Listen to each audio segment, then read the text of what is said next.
बिस्मिल्लाहिर्रहमानिर्रहीम। अस्सलाम वालेकुम। जैकब न्यूज़ सां मां आहियां आबिद अली मंगरियो। पेश आहिनि हिन वक़्त जूं हेडलाइंस। काज़ी अहमद में क़ौमी शाहराह ते पंजो मेल स्टॉप वटि बोह सां भरियल ट्रैक्टर कल्टी, हिकु पोरियत फौत, 3 ज़ख़्मी। ट्रैक्टर ट्राली कल्टी थियण सबबि पोरियत बोह हेठां दॿिजी विया, जिन खे मक़ामी माण्हुनि ॿाहिरि कढी तालका अस्पताल मुंतक़िल कयो। ॿुधायो पियो वञे त ज़ख़्मी थियलनि मां 3 पोरियत वसीम इम्तियाज़ ऐं कामरान माछी भाइर आहिनि, जॾहिं त अमीर हुसैन बिरोही पिणु ज़ख़्मियुनि में शामिल आहे। अस्पताल में वसीम माछी ज़ख़्मनि जा सूर न सहंदे फौत थी वियो। जैकबाबाद, मटियारी ऐं गेरेलो समेत सिंध के मुख़्तलिफ़ शहरनि में फ्रांसीसी सदर ख़िलाफ़ एहतजाज। जैकबाबाद में डिस्ट्रिक्ट बार एसोसिएशन पारां फ्रांसीसी सदर ख़िलाफ़ एडवोकेट मिसरी खान जखरानी, एडवोकेट मीर हारून रशीद सूमरो ऐं मुज़फ़र अली रिंद की अगवानी में अदालत अंदर एहतजाजी मुज़ाहिरो करे फ्रांस ख़िलाफ़ सख़्त नारेबाज़ी कई वई। ॿिए पासे जैकबाबाद में चेयरमैन इत्तिहाद अहले सुन्नत सैयद एजाज़ अली शाह की अगवानी में दरगाह सैयद अब्दुल नबी शाह में हज़रत मोहम्मद सल्लल्लाहु अलैहि वसल्लम जन जी शान में गुस्ताखी ख़िलाफ़ एहतजाज कयो वियो। सैयद एजाज़ अली शाह ख़िताब कंदे चयो त असांजो पुरअमन एहतजाज आहे। असीं पाक फ़ौज, सिंध पुलिस ऐं मुल्क के समूरनि इदारनि जो एहतराम कयूं था। जॾहिं भी ॻाल्हि रसूलुल्लाह जी गुस्ताखी जी ईंदी त असीं पंहिंजो सभु कुझु क़ुर्बान करण लाइ तयारु आहियूं। इन मौक़े ते मौलवी नेक मोहम्मद हुसैनी, मौलवी रफ़ीक फ़खरी, उवैस रज़ा कादरी, मौलाना अली मर्दान खोसो ऐं ॿिया पिणु मौजूद हुआ। मटियारी में लाहौर वाक़े ख़िलाफ़ जमायत अहले सुन्नत जे सदते यूसुफ मस्जिद का अब्दुल रज़ाक मेमण, हाफ़िज़ ग़ुलाम नबी, बशीर अहमद खत्री ऐं ॿियनि जी अगवानी में एहतजाजी रैली कढी वई, जेका शहर के मुख़्तलिफ़ रस्तनि खां थींदी प्रेस क्लब पहुती। गेरेलो में ख़ानगी तालीमी इदारे रिज़वान पब्लिक स्कूल पारां शागिर्दनि ऐं उस्तादनि अमीर हैदर मशोरी, आशिक अली जतोई ऐं काशिफ जतोई की अगवानी में पाकिस्तान सुन्नी तहरीक के सॾ ते फ्रांस के सदर ख़िलाफ़ एहतजाजी मुज़ाहिरो कयो वियो। जैकबाबाद में LRF ऐं सेव दी चिल्ड्रन पारां घिटिन में रुलंदड़ ॿारनि जे आलमी ॾींहं ते रैली कढी वई। शहीद अल्लाह बख्श सूमरो पार्क खां निकितल रैली में ॿारनि जी ज़िलई तंज़ीम DCO जे अॻवाननि ऐं ॿारनि वॾे अंग में शिरकत कई। रैली में शामिल माण्हू मुख़्तलिफ़ रस्तनि खां थींदा डिस्ट्रिक्ट प्रेस क्लब पहुता, जिते लीगल राइट्स फोरम के सज्जाद लोलाई ख़िताब कंदे चयो त घिटिन में घुमंदड़ ॿार गंद कचरो मेड़नि था, होटलनि ते कमु कनि था। रियासत समाजी तहफ़ुज़ जे इदारनि के मुतहर्रिक करे ऐं इन्हनि ॿारनि जे तहफ़ुज़ के यकीनी बणाए। समाजी अॻवान नदीम बहरानी चयो त जन ॿारनि खां गैराजनि, होटलनि या ॿियनि जायुनि ते जबरी पोरियो करायो थो वञे, उहे जिनसी, जिस्मानी ऐं नफ़्सियाती तशद्दुद जो शिकार थी सघनि था। जुनैद टावरी, अमीन खोसो, इब्राहिम नाइज, शाहिद उडाणो ऐं ॿियनि चयो त ॿारनि जे हक़नि ऐं तहफ़ुज़ जी ज़िम्मेवारी सरकारी इदारनि सां गॾु समाजी इदारनि ऐं ॿारनि जे वालिदैन जी पिणु आहे। सखर एहतसाब अदालत में ख़ुर्शीद शाह ॿिन्ही घरवारे ने 18 जवाबदारनि समेत पेश। एहतसाब अदालत के जज फरीद अनवर काज़ी रेफरेंस केस की ॿुधणी कई। ख़ुर्शीद शाह के वकील मुकेश कुमार ऐं नैब प्रोसिक्यूटर ज़ुबैर मलिक दलील ॾिना।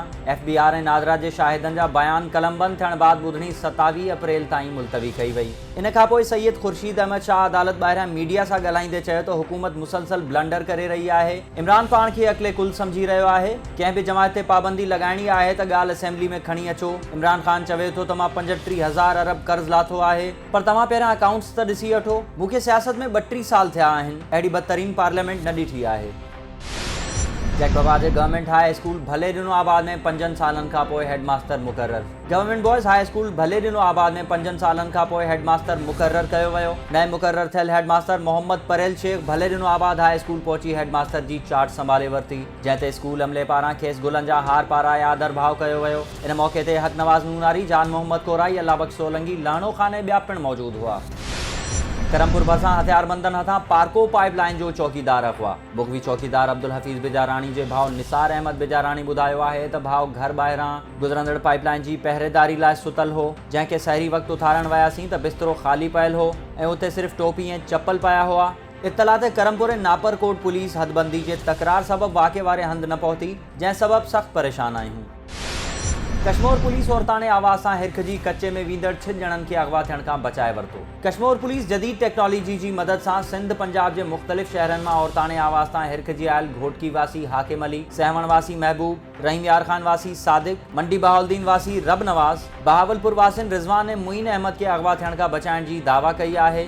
SSP कश्मीर अमजद अहमद शेख मूजिब कच्चे वारे इलाके में रहंदड़ तेगानी ऐं जागीरानी अगवाकार टोले पारां खेनि अगवा करण जी रिथा जोड़ी वई हुई, जेका नाकाम करे छॾी आहे।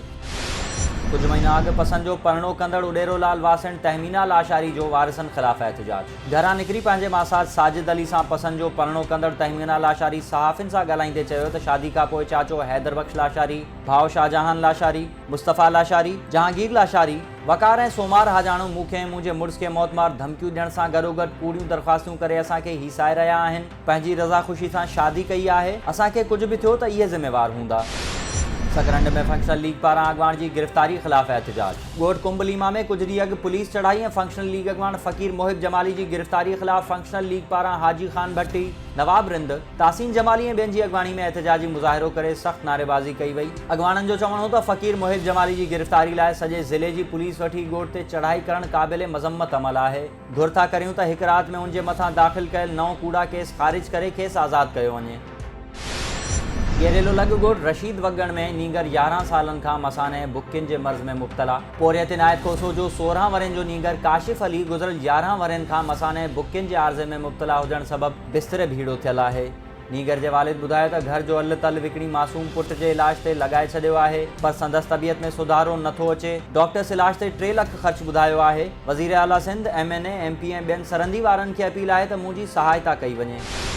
खैरपुर नाथन शाह में ॻोठाणे जो बाअसर वीज़ा एजेंट ख़िलाफ़ एहतजाज। ॻोठाणे शब्बीर चांडियो एहतजाज कंदे दायो आहे त कुछ साल अॻु अब्दुल करीम चांडियो मूंखां वीज़ा लाइ 6.5 लख रुपया वरिता हुआ। मूंखे वीज़ा बि न ॾिनाई ऐं ना ई के कागज़ ॾिना अथसि। 6 साल गुज़रण बावजूद कमु न करे रहियो आहे ऐं ना ई रक़म वापसि करे रहियो आहे। पैसनि जी घुर करण ते हुन असां मथां कूड़ी ॿावी AB जी दरख़्वास्त ॾिनी आहे। अब्दुल करीम चांडियो ख़िलाफ़ क़ानूनी कार्रवाई करे मूं मिस्कीन जो हक़ मूंखे वापसि करायो वञे। घारो में एहसास किफ़ालत सेंटर ते मुस्तहिक़ औरतुनि खां रक़म कटौती जो सिलसिलो जारी। डिवाइस होल्डर्स ऐं एजेंट घारो हाई स्कूल में क़ाइमु सेंटर ते मुस्तहिक़ औरतुनि जी आयल रक़म मां 2000 रुपयनि ताईं कटौती करे रहिया आहिनि। सुञाणदुरनि घुर कंदे चयो आहे त DC ठठो फौरी तौरु नोटिस वठी रक़म कटौती वारो सिलसिलो बंदि कराए। जामशोरे में गुज़िरियल कुछ देर जी बरसाति ज़िले ऐं टाउन इंतज़ामिया जी पत वाइखी करे छॾी। शहर जे रोड रस्तनि समेत आबादी वारनि इलाइक़नि मां 24 कलाक गुज़रण बावजूद पाणी नेकाल न थी सघियो आहे, जंहिं सबबि शहर जा अक्सर रोड रस्ता तलाउनि जा मंज़र पेश करे रहिया आहिनि। ऐं डहकी में फ्रॉड केस में गिरफ़्तार महर ग्रुप जो अॻवान इमदाद ख़ान महर अदालत पेश। अदालत वकीलनि जा दलील ॿुधण बाद इमदाद ख़ान महर जी 50,000 रुपयनि एवज़ ज़मानत मंज़ूर करे वरिती। वाज़े रहे त ॾहर की पुलिस इमदाद महर खे 2 ॾींहं अॻु कंदकोट वासी सिराज अहमद चाचड़ जी फ़रियाद ते इरीगेशन खाते में सरकारी नौकरी वठी ॾियण एवज़ 5 लख रुपयनि जे फ्रॉड ऐं मौतमार धमकियुनि जो केस दाख़िल करण बाद ओबाड़ो मां गिरफ़्तार कयो हो। ही हुयूं हिन वक़्त जूं ख़बरूं। वधीक ख़बरुनि ऐं अपडेट्स लाइ विज़िट कयो असांजी वेबसाइट www.jacobnewsht.com ऐं फेसबुक ते फॉलो कयो। ॾिसंदा रहो जैकब न्यूज़, ख़बर खां हक़ीक़त तक।